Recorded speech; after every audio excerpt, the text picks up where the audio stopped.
Let's talk about something most men will never tell you even when they're breaking under the weight of it, the fear of failure. You see, from the time they're boys, men are programmed to succeed, not just encouraged, programmed.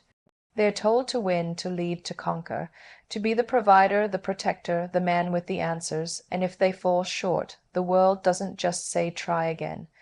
It questions their entire identity. That fear isn't about one bad day at work or one missed opportunity. No, it goes deeper than that. It's existential.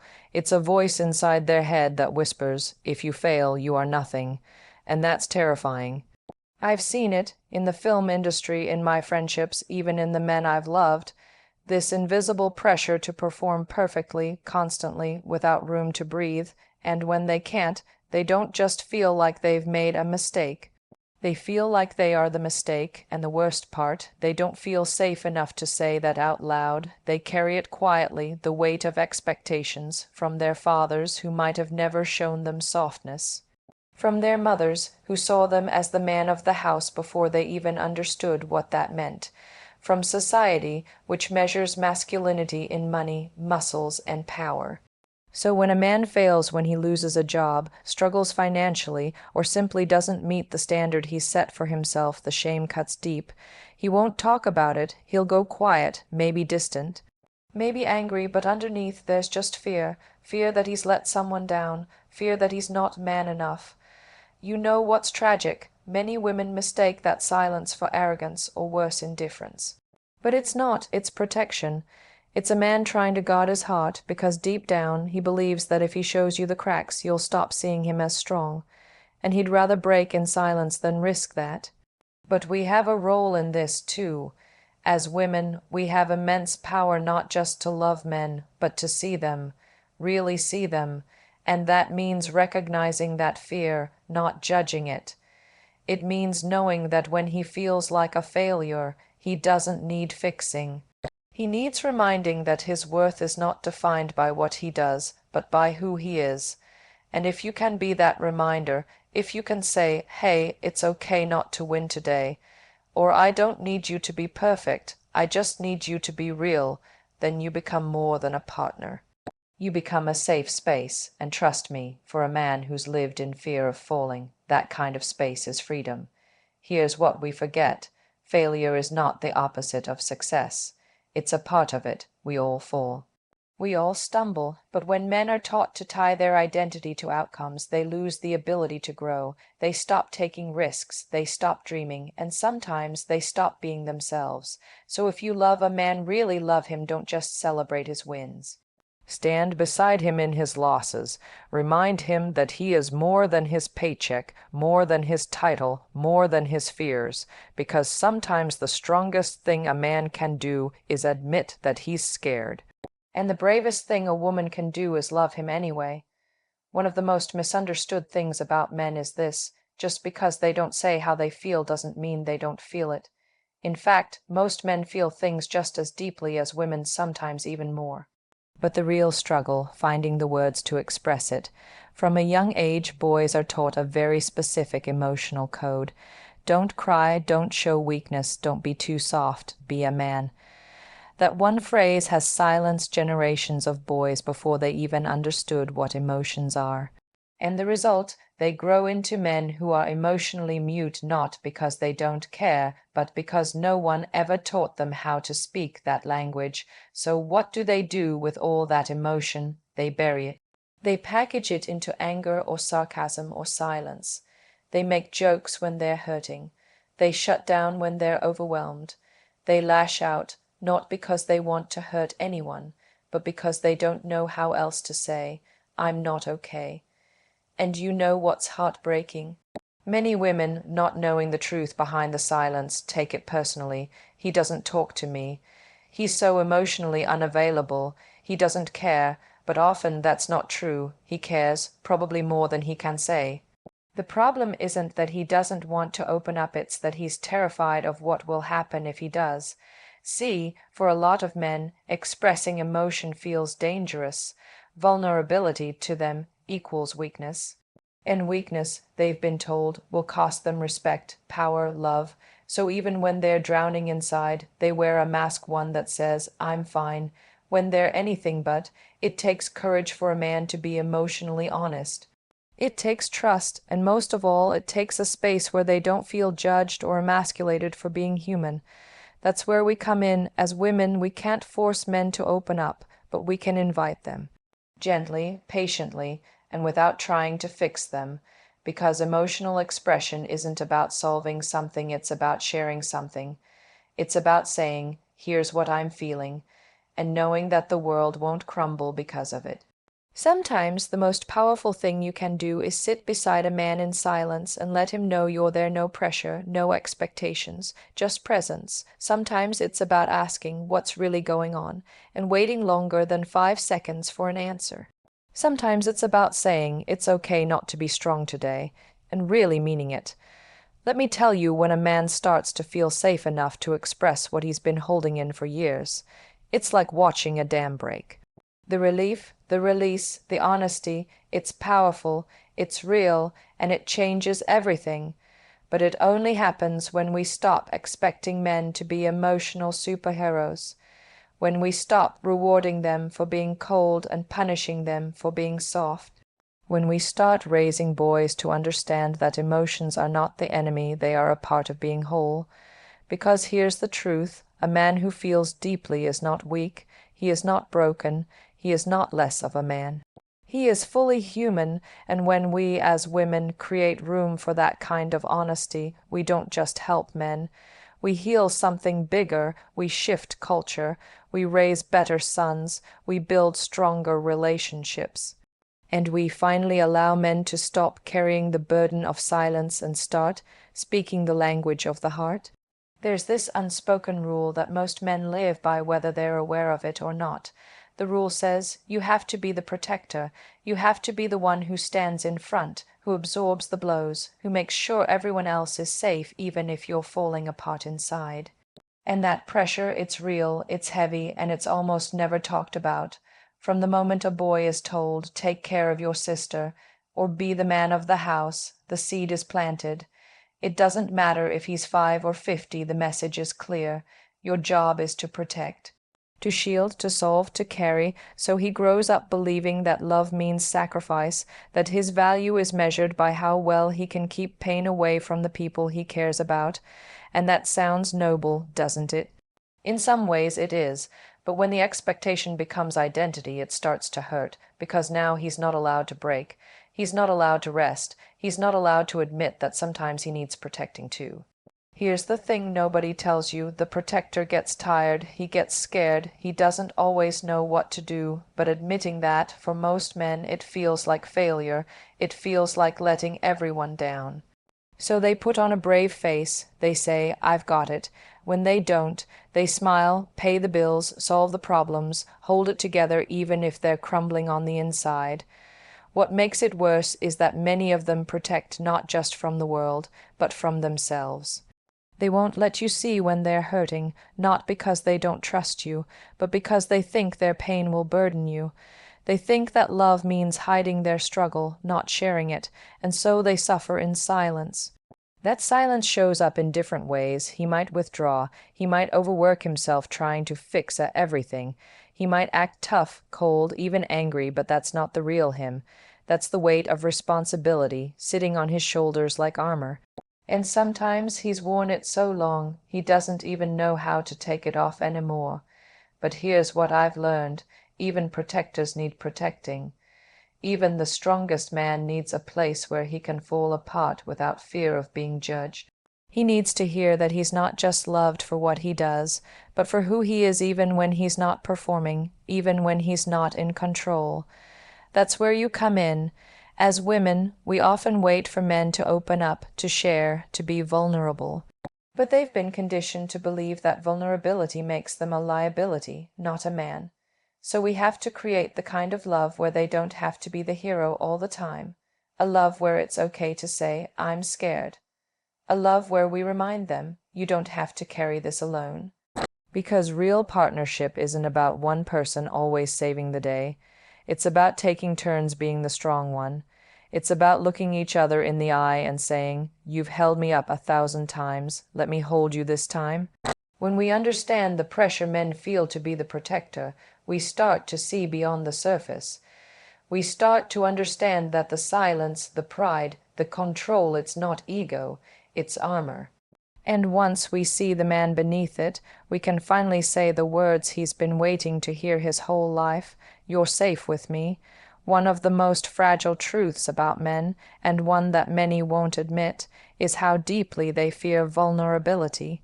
Not because they don't want to connect, not because they don't feel, but because vulnerability to them has always come with risk, the risk of being judged, of being rejected, or worse, of being seen as weak.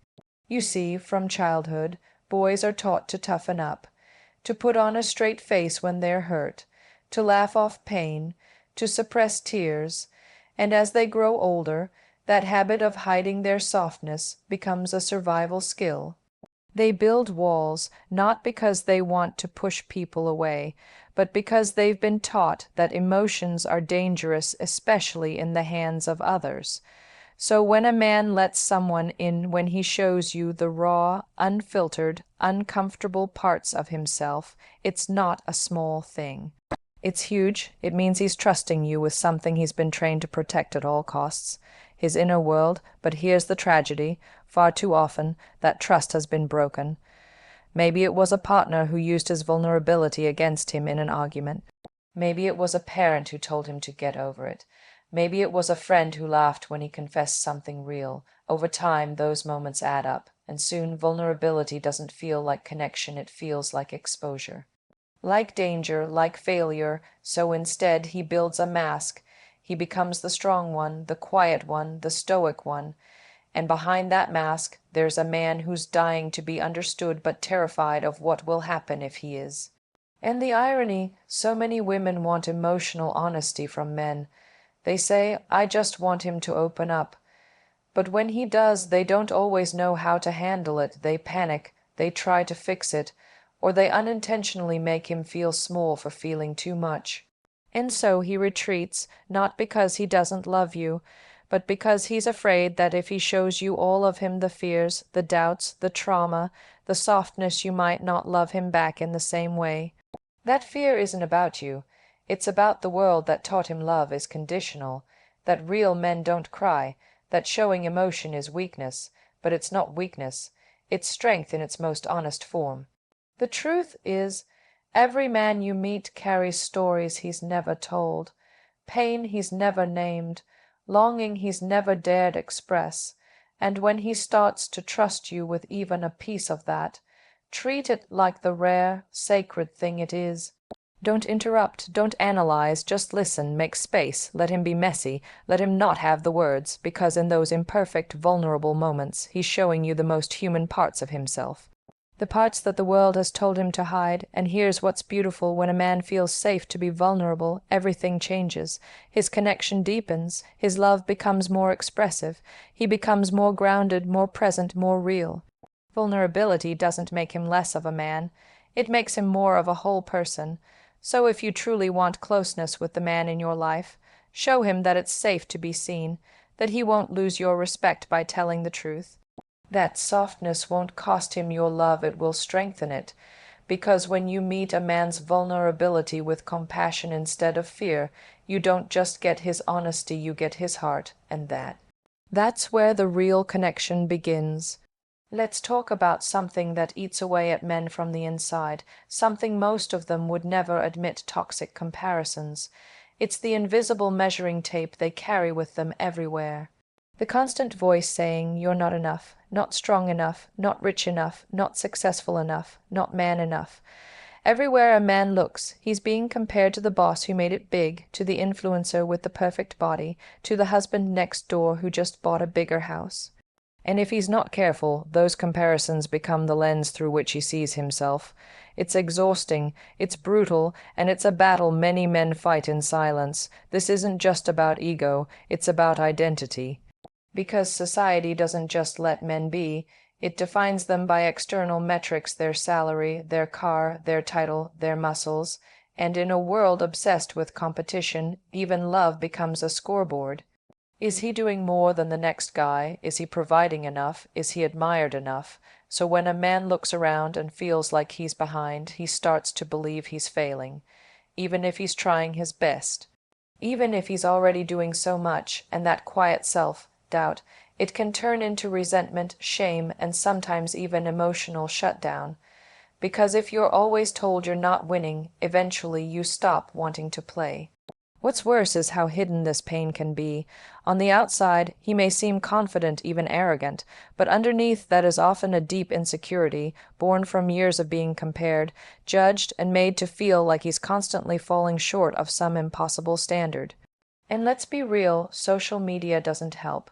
One scroll and he sees the highlight reels of other men's six-packs, yachts, expensive suits, exotic vacations. He sees men being praised for things he doesn't have, and suddenly what he does have doesn't feel like enough. His quiet love, his hard work, his presence, all of it starts to seem invisible. That kind of comparison can be toxic in relationships too. If a man feels like he's being measured against someone else, your ex, your father, a fictional standard from movies, it breaks something in him. It makes love feel conditional, like he has to earn it through performance rather than being seen for who he is. So what can we do about it? As women, we can stop feeding the comparison culture even unintentionally. We can stop using subtle comments like, "Why can't you be more like him?" or "Look what he's doing for her." Those words may seem harmless, but to a man already fighting to feel good enough, they land like daggers. Instead, celebrate his pace, his growth, his values. Remind him that worth isn't about outshining someone else, it's about owning your own journey.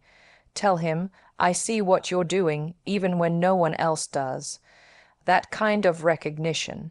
It's healing. Men don't need to be the best to be worthy of love. They don't need to win a race that doesn't exist.